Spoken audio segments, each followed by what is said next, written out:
What's up, guys? My name is David. I'm looking to start a podcast called Just Hanging with David or David Duran. I don't know the name.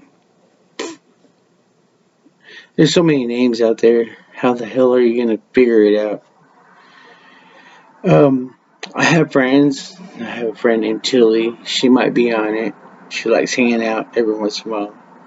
I'd like to get my brother on here, but he's not like too talkative.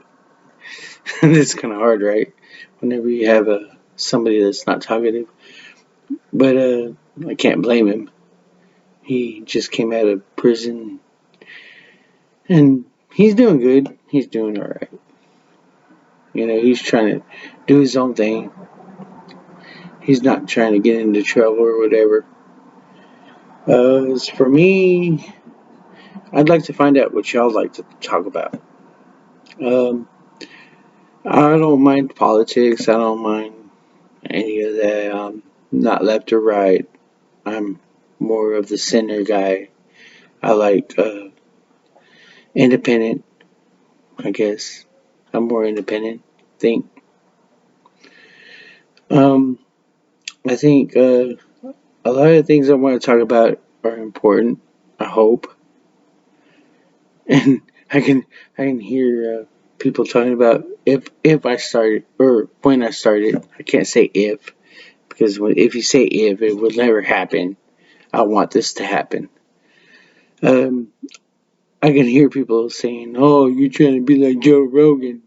Look, Joe Rogan's one of my biggest idols. I love the what he does, man. He's a great podcaster, and there's a lot of great podcasters. I listen to a lot of podcasts. Dan Carlin is another one of my favorites. Uh, Dan Cummings is another one. I like I like podcasts. I think podcasts is a great platform. Um, Nowadays, where we have media, just being dumb as they are, they don't do real investigative journalism. It's kind of fucking hard. And of course, on my podcast, I'm going to drink and I smoke cigarettes because I'm a dumbass. I mean, I want to do something. I want to do something cool. I don't know. I don't know how to do this. I have no clue what the hell I'm doing. Nothing. I hope some of you guys can give me some kind of direction. I don't know. Or maybe not. Maybe y'all could joke around. I seen some of the comments on YouTube and Facebook and all that. I seen how people talk shit about each other, and that's fine. Hey, you want to be a troll? Be a troll. That's cool with me. I like laughing. I like jokes. I'm a big fan of comedy. Hell yeah. Uh, I like Bill Burr. Bill Burr is one of my favorite comics in the world. Uh, Damn, I'm nervous. Uh, I know I'm showing my nervousness, aren't I? But I like I like the platforms that are going on. I like podcasts. I want to try it for myself. This is just practice. Can I do? I'm human. you know, um, you know, all the things that are going on nowadays. What can we do, right? It's like if you're in the middle, you're just watching both sides just fight against each other. You're you're watching the left. You're watching BLM and all them, and they were doing the riots and all that, and everybody blamed it on somebody else, and then you got the right, and you got them blaming it on somebody else. Man, all that shit. Look, we're all Americans. Whatever happened to that? Whatever happened to just being fucking American? Whatever happened to looking out for your neighbor? You remember that shit? Yeah, I do. Because I'm fucking old, I guess. Anyway, um, so me and my brother have been hanging out. He we went and went and got a bed.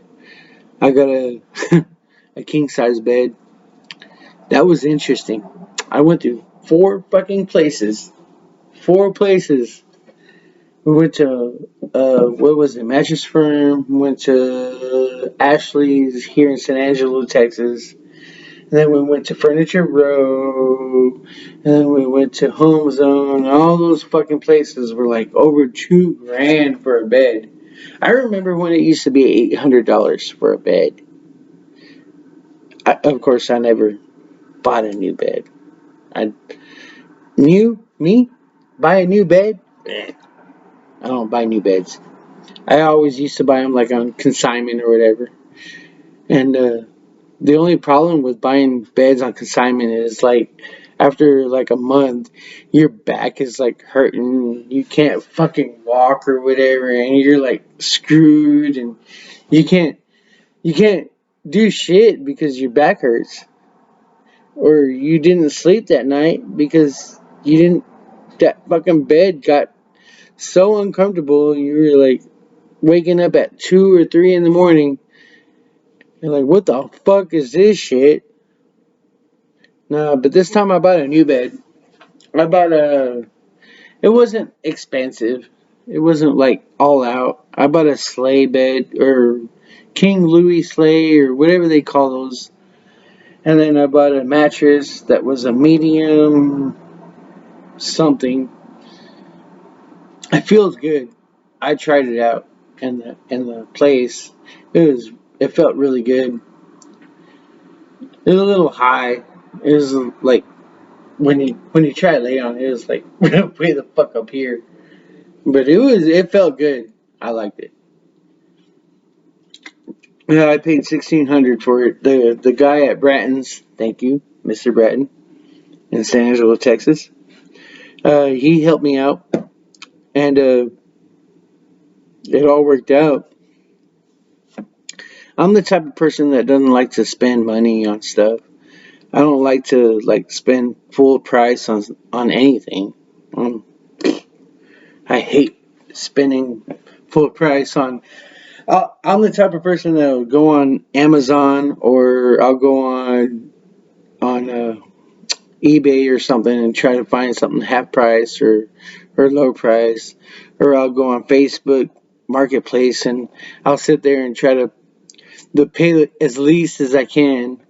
My wife always gets mad at me because I do that, but that's just the person I am. I like to have money for drinking, smoking my cigarettes or whatever. Be honest. Um, shit. I love. I like having money left over.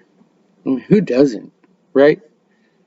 I mean, we work hard for what we got, and especially right now with this fucking pandemic, how the hell can you not? And I've been blessed to work through this whole pandemic.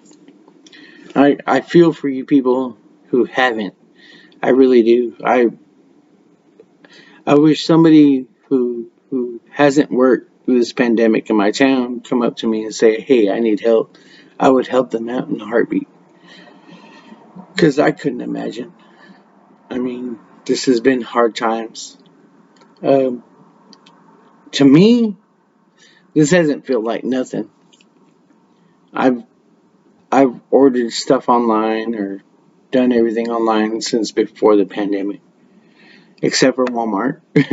Walmart online has been great though. I do recommend that. Walmart online, that's been like the greatest thing on the planet because I can order everything on my phone and sit there and, and pick what I want. The only problem is whenever they have to substitute shit because sometimes they'll substitute something and you don't want it. It's like, what the fuck is this? You know, it's like that. I don't want that shit. But that's what they got to do. Sometimes it's like you have to substitute shit. That's life, right? I mean, you gotta substitute. every decision you make, it always ends up that way. Or not always, but sometimes. You know what I mean? But yeah, on this podcast that I'm trying to start, I might have a friend. She was talking about being on here. Her name's Tilly, one of my greatest friends on the planet.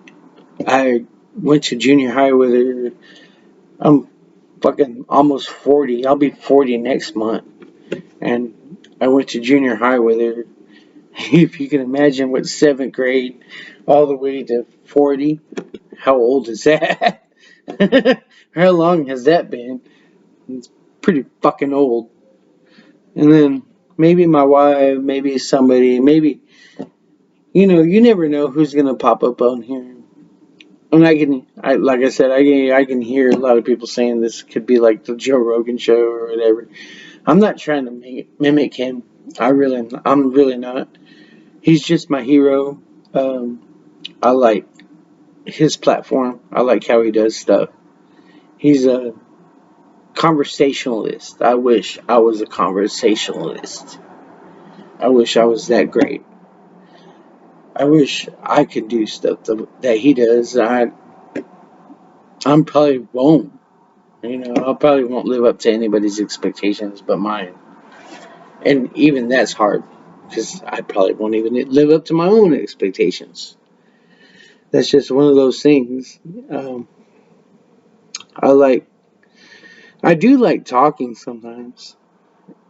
When I drink the most, I'll talk the most. Right, I haven't drank nearly half as much as I should to be talking, but I need to practice. I need to practice. Like earlier today, I was at what was that place? Ashley's Furniture, and this guy started talking to me. This one of the salesmen, and one of the great things about talking to people is you never know. It's like I was talking to him, and I would never know somebody was here from Florida. He told me he was here from Florida, and he grew up here in West Texas, and that they used to hunt. And I was like, well, damn, wish I could find a lease to hunt on, because I have guns. I have a 30-06 AR-15 and a 9mm, and I'd like to go hunting. Find a nice lease or whatever. And shit, around here, to find a lease, you gotta pay like 1,500 to 2,000 for per gun. That's pretty fucking that's pretty astounding. How much is your land worth? And they don't even guarantee you a deer, which is horrible. If you're gonna pay that much, shouldn't you guarantee a deer? I mean, think about it. That's a lot of fucking money, and that's a lot of hard-earned money. Anyway, the guy was telling me about how they have a problem with pythons and how they used to pay people to hunt pythons. I was like, what? What the fuck?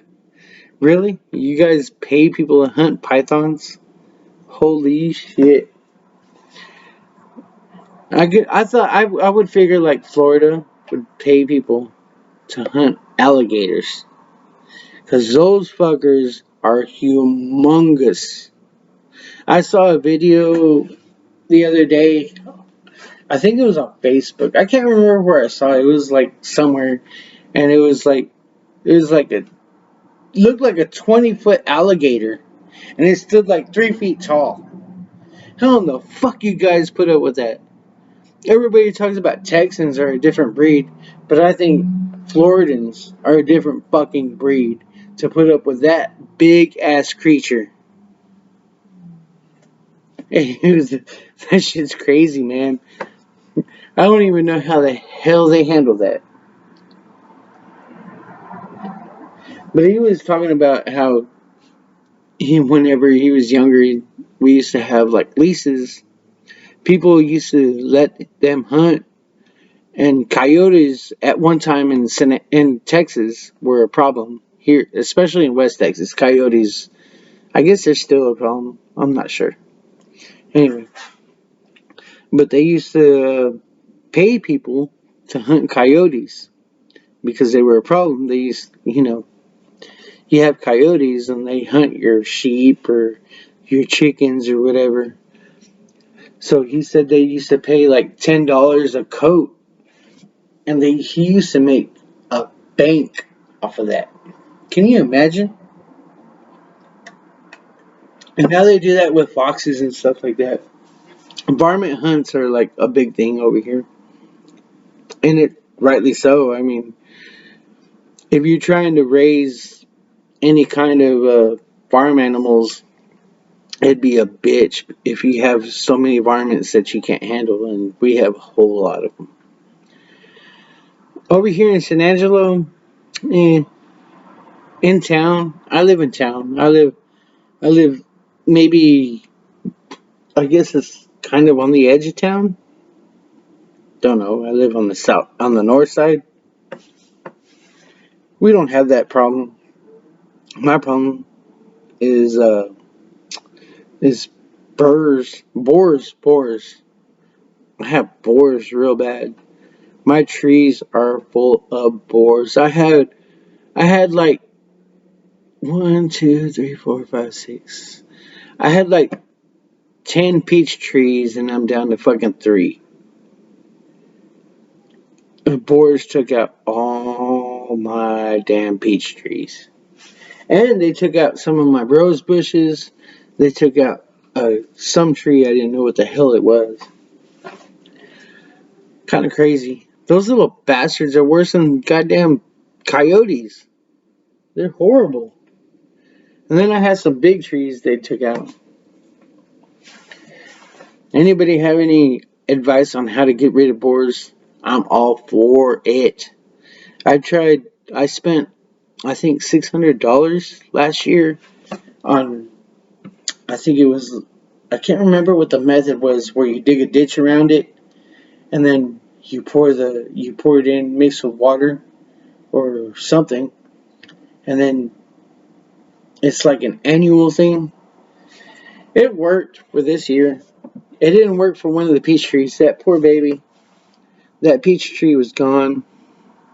It was already like 3/4 of the way gone. It was horrible. But as far as like, I had a Texas yellow rose bush. It was huge. I know they don't get that big, but I had a huge Texas rose bush. Or what do you call them? Texas rose or something like that. Yellow rose bush. It was humongous. It stood above my crepe myrtles in the front yard. And it got taken over by boars. I was so pissed off because that was a beautiful rose bush. So beautiful. I lived here 5 years, 6 years, somewhere around there. Anyway, that thing was standing high, and you had that like a whole spot full of roses. So beautiful, and it's gone because of boars. I didn't know boars attack roses. You kidding me? But I guess they attack anything. As far as my land goes, I have an acre, like sort of an acre. It's like 0.999 of an acre. I guess you could call it an acre. I have a shop in the back that I work out of sometimes, or when I should. I have a welder. I like to weld. Uh, I learned how to weld through Facebook, or not Facebook, YouTube. YouTube teaches me everything. Are you like that? I love that. I love learning off of YouTube. Hell, half the times that my truck breaks down, I look on YouTube.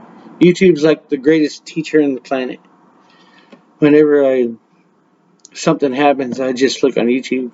Too bad YouTube doesn't fix anything else, like I don't know, like marriage and stuff like that. But what can you do? That's on you. Um, I have a wife. I've been married for 12 years. Uh, I'm not perfect by any means. I drink a lot, so sometimes that creates some problems. But I mean, we get through it. My wife has MS. I don't know if y'all know what MS is. It's multiple sclerosis, where your body attacks itself and it attacks the nerves, the outer lining of the nerves called myelin, and it creates problems for walking and stuff like that, and your thought process. So I know a lot of stuff that she goes through. It's not her fault. It's just her disease.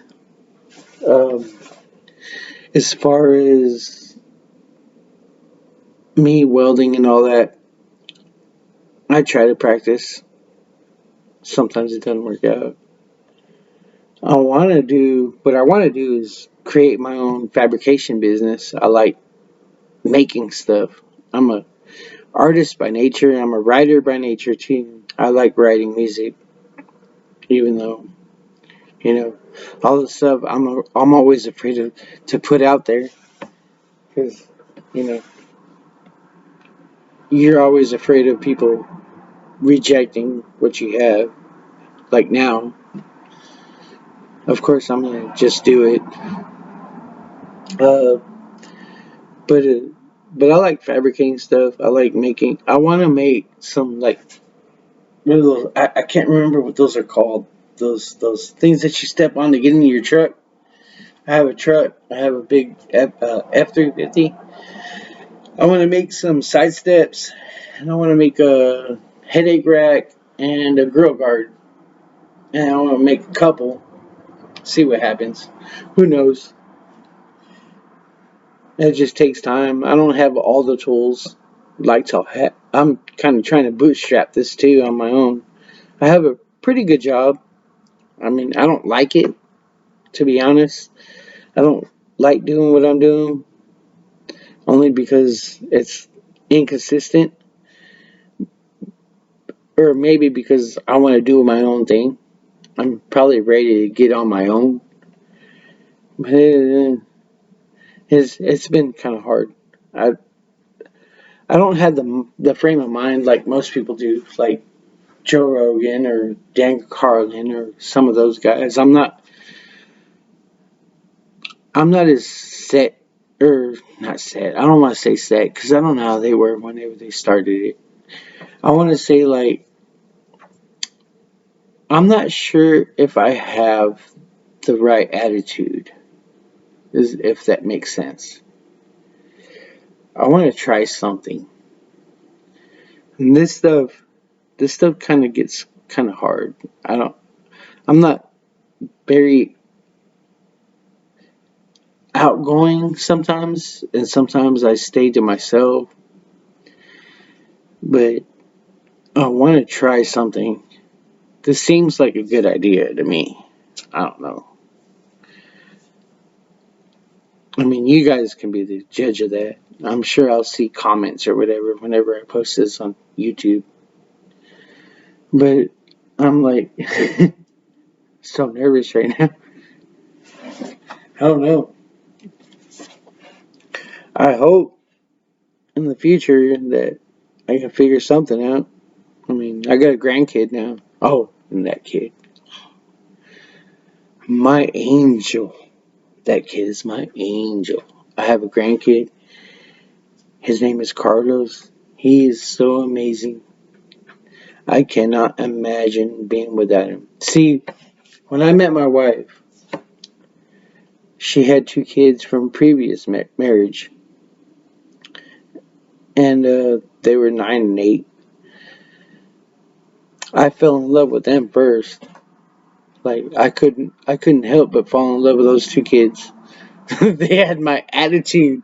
They had that let's go motherfucker. They had that fight attitude. I couldn't imagine myself without those two kids when I met them. And then I fell in love with their mother. And shit, I decided whenever I met them, I was going to be there for them. It was so amazing. My daughter, she married her wife, or whatever they want to call him, her partner. She ended up the same way. She's just like me. She's just as stubborn. She's everything. She's like, I fell in love with her partner. I was like, God damn, she's fucking awesome. My son, he's a hard worker. I love my son. He works his ass off. He'll work from 7 in the morning till 10 at night. I love that about him. I couldn't imagine where he got that from. It's probably not from me. It's probably from his granddad. But he can also put these down. But I love my kids. I love my grandson. And my wife, even though she has that disease, I love the hell out of her.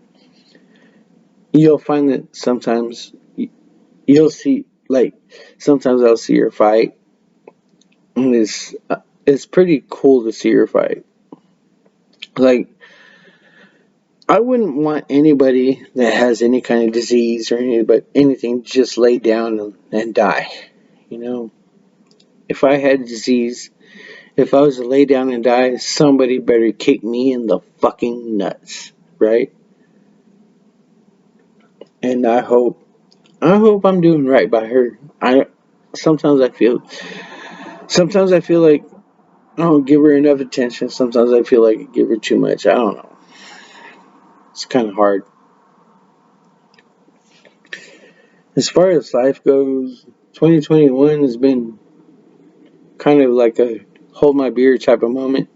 Last week, oh shit, last week was a pain in the ass. Last week, as soon as New Year's, right after New Year's, it was New Year's Day. I went to go pick up my nephew because he comes and visits. He comes and stays the night or whatever. And my water pump went out. And it was so bad, it shook. Like, I had the fan. I held the clutch fan. And then you can shake the shit out of it. Because the water pump, the shaft in the water pump broke. I was like, fuck. I was like, thank you, 2021. And that cost me about $400. Because I have a 2002 Ford F-350 with a 7.3 in it. And those fucking motors aren't cheap. Nothing's cheap in that truck.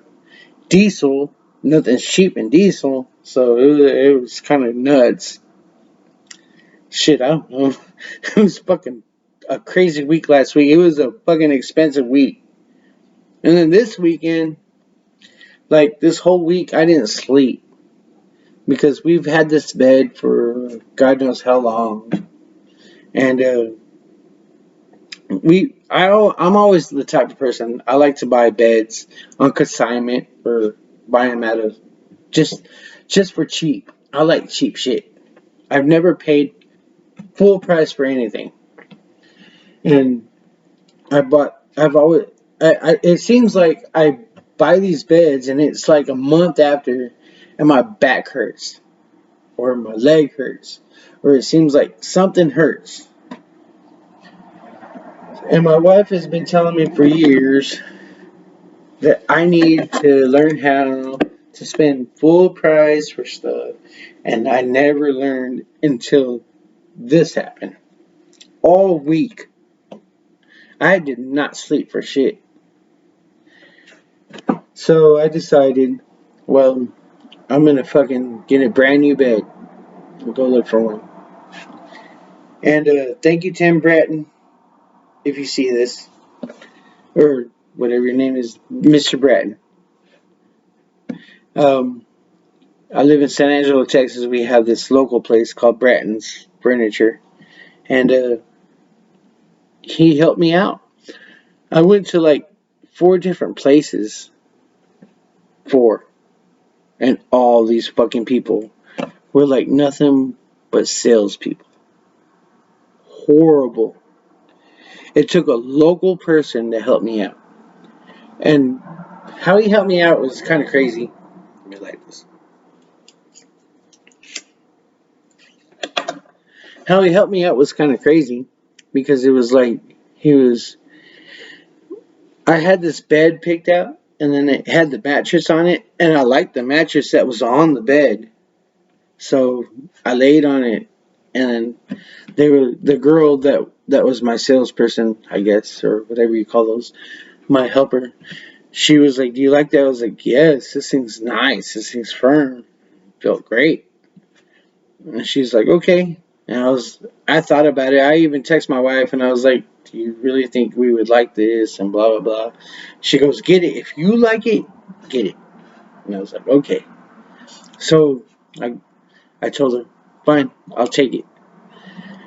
It's a King Louis sleigh bed or whatever they call those, and I don't know what the. Don't even get me started on the mattresses. I don't even know what the fuck those are all called. But I told her I liked it. Let's get it. She, well, the owner of the company, Bratton's Furniture, he came out here. He came out there and he goes, "Look, come around here for a minute." I was like, "Okay." He goes, "Grab a pillow." And he grabbed me this big ass pillow, this nice, comfy pillow. And he was like, "Try this out. If you pick one of these three beds, if you like one of these three beds, we will replace it with the one that you want because we don't have those in stock." I was like, "Okay." So I tried the first one. Too soft. That motherfucker was way too soft. I tried the second one. It was alright. The third one, it was like heaven. I When I laid on that thing, it was like laying on. It wasn't so soft, but it was like a medium plush, I guess, if you were to talk in bed terms. Because I learned a lot today. I learned a lot on buying beds, and there's such thing as a medium plush, and it has that gel shit, and it has the foam, and it has all that. It's almost like a hybrid, but it's not a hybrid. It, it's kind of weird how all these things fall into place. Anyway, I laid on it and I fucking loved it. He goes, "Okay, well, that's a $2,000 bed, but I'll give it to you for the price that I was going to give it to you on the other one."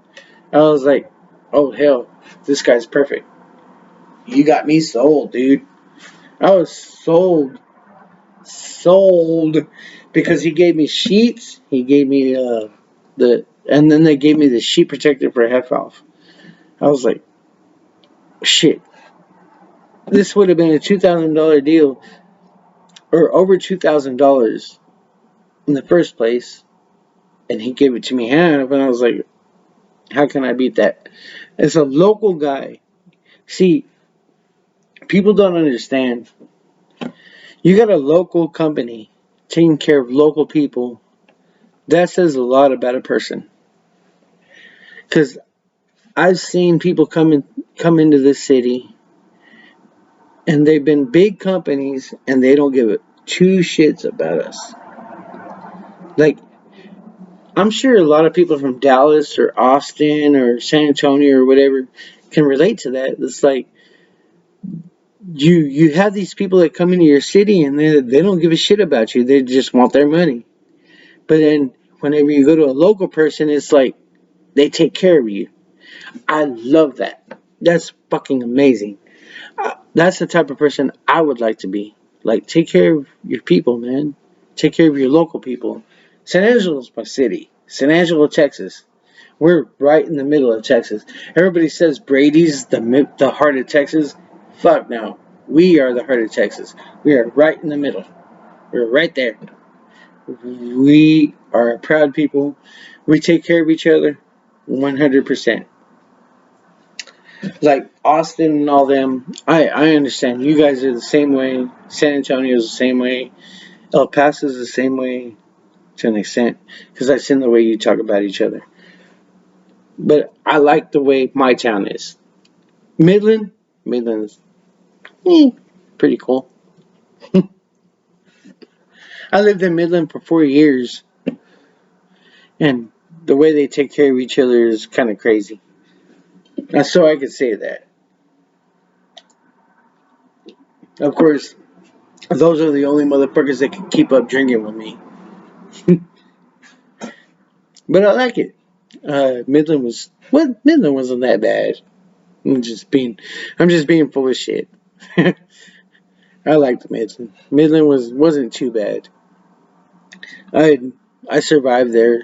I lived there for 4 years. I did landscaping. I did landscaping for 4 years in Midland, Texas. That's some fucking heat. That's some fucking heat, bro.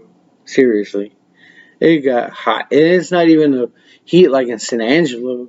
And it's funny how an hour away you have a difference. It's like over there, dry. Here, kind of dry, but it has humidity. A big difference. Big fucking difference. I remember one day we worked, I think it was like 12 hours. We worked because we used to go in at 7 in the morning, and then we'd be there at 8 at an apartment complex trying to get it done. And it was 113, and that dry fucking heat. Let me tell you, I felt like I was gonna fucking pass out. And all I was doing was blowing leaves or blowing grass, the cut grass. That shit was horrible. I don't miss landscaping for shit. I did that on my own for a while too. I did trees. I used to cut trees, and I remember even in the winter, even when you're like in the middle of a tree cutting a bunch of branches, sometimes that dry cold, that shit can hit you whenever you're like in the middle of something and you're like sitting there breathing and you're like almost willing to pass out. It's pretty nuts. I don't miss that shit at all. I do mechanic work every once in a while. My dad raised me as a grease monkey is what he would call us. We're a bunch of grease monkeys. Uh, he had a jet boat, 460 Ford, and my dad had such a fucking heavy foot, man. He would punch that bitch as soon as, like, here at Lake Nasworthy, we would, as soon as you pass the buoy, he would punch the shit out of it, and then that fucking thing would fly. The only bad part is when you punch a fucking motor like that, you're gonna blow something. And he would always blow the head gaskets. And would you see it? No.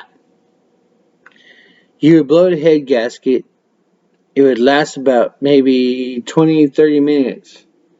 And then it would start missing because it's getting, of course, water in the cylinder. And then it would start running rough. So we would have to go to land. And then my dad had this fucking thing where he would, on jet boats, you have this hose that comes out of the hole, the drain hole. When you have water inside the boat, you drain it out of the back, and he would pull the fucking hose, and then he would undo it and let the oil drain as we went home. How legal is that shit? I'd be like, what the fuck are you doing, Dad? It can't be fucking legal. But he would do it. Anyway, it would be like white milky. Every once in a while, it would be like a white. Any teacher that tells you that oil doesn't mix with water is full of shit. Because I've seen oil mix with water and it's a milk. And that shit looks crazy. And that's when you know you busted a head gasket. And he would ask me, he would be like, hey, what do you think? What happened? And I was like, you busted a head gasket. He would be like, all right, let me go get the gaskets, take it apart. So I took it apart. He'd be like, here's the gasket, put it back together. That's the way my dad was. Or one time we were out in the middle of the lake and we were hauling ass, and then all of a sudden it just started missing like crazy. Like Or no, it's shut off. It just completely shut off. Like, what the fuck? We had to oar. You ever have to work an oar on a big boat? That shit sucks. And he had us do that. We were sitting there like oaring back to shore. So we took it home, and my dad was like, "What do you think happened?" Like, fuck, I don't know. So we checked the timing, or we checked the fuel in the carburetor. He started it. I looked at the carburetor, it was putting gas. And then I checked the distributor. It wasn't turning. I go, Dad, distributor's not turning. He goes, what? I was like, yeah. He's like, you're fucking kidding me. I was like, yeah. I was like, shit. And then we checked, because it was, these motors are like the cam's in the middle of the motor. So you have the distributor running on the cam, but you can't see nothing else. I guess it was kind of a good guess. My dad was like, "Fuck the timing chain," and then he asked me, "Where do you think the timing chain is?" Well, I don't know. Fucking I was like 13. He goes, "It's in the front of the motor." Okay. He goes, "It's where the water pump and everything would be." I was like, "Okay," because jet boats don't have water pumps. And he goes, "Okay, it's like under that." He pointed at like the front of the motor, and there's like this big old thing, this big old metal thing. I was like, "What's that?" He goes, "I don't know. You're gonna find out." He had me take it apart, and then we got to the timing chain, and sure enough, the timing chain was broken off. I don't know how the hell he did that, but we replaced the timing chain. So I thank my dad for that one, and because of him, I can work with these things. Like my truck, the water pump, or I can, hell, last year I had the oil rings on my fuel injection go out. It's kind of funny. It was in the morning when I was going to work, and I go off of 29th, the street that goes straight down, and then you go on Bryant, and it's a busy street, and I decided to gun it. And when I gunned it, all of a sudden I heard this pop, and then blah. I don't know if you've ever heard a diesel kind of miss, but it's an ugly sound. And then you see all this smoke coming out of the bag. It was an ugly ass sound. And I was like, oh shit, what the fuck happened? And instead of my dumb ass coming back home, because I was closer to home, I drove to work. Why? Because I'm a dumbass. So I went to work. I started looking shit up on YouTube, because YouTube's so great. And I looked up this thing. If you on a 7.3, if you look in the fuel filter, if your motor's missing real bad, and you have smoke blowing up the bag, it's probably oil in your fuel. Because if your oil rings go out, you have oil going through those injectors pump oil and fuel. So it's like got both of them going. If those oil rings go out, then you have oil going into your fuel, and then in your fuel bowl, it's going to be black. So I looked in there, and it was black. I was like, son of a bitch. My first time taking those things out was the most pain in the ass thing I've ever done in my life. I've worked on quite a few cars, not like most mechanics, but I worked on that truck, and I was like, oh shit. I took that thing apart. You had to take off the turbo tubes, valve covers, and then you have an assembly your for your fuel injection. You have the fuel injection assembly. And then you take that off, and then you have 10mm bolts holding down every single injector. And I was like, son of a bitch. And I even forgot to put some of those on the first time I did it. So when I put them back on and I saw those on the side of the truck, I had to take it all back apart. I was so pissed off. I worked till 2 in the morning to get that thing running. I've never worked on a diesel in my life. And I was like, son of a bitch. But I got it running. She's still running. Hell, this past weekend didn't stop me. I still got it running. I was scared. Oh, every time I work on that truck, I'm scared. I get scared to hell. Just like I am now. It was scary as hell. Because it's like, what did I do wrong? You ever work on something or do something and it's like, what did I do wrong? Is something going to fuck up? You ever do that? I do that a lot. I doubt myself. My wife tells me I doubt myself too much. But it's just part of my character. I have to. If I don't doubt myself, then I didn't do it right. If I'm like 100% assured that I did it right, then I didn't do it right. And something's going to go wrong. And I do that all the time. It's harsh. Well, hopefully you watch this video throughout, through the whole thing, 46 minutes, 47, 48, whatever. Hopefully I get this thing started, this podcast started.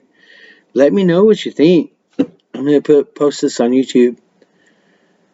If I'm boring, let me know. If I'm not, if you feel like I got to talk about something else, or if you feel like I'm full of shit, let me know. I mean, I want to know. I'm willing to hear you out. So, good night, guys.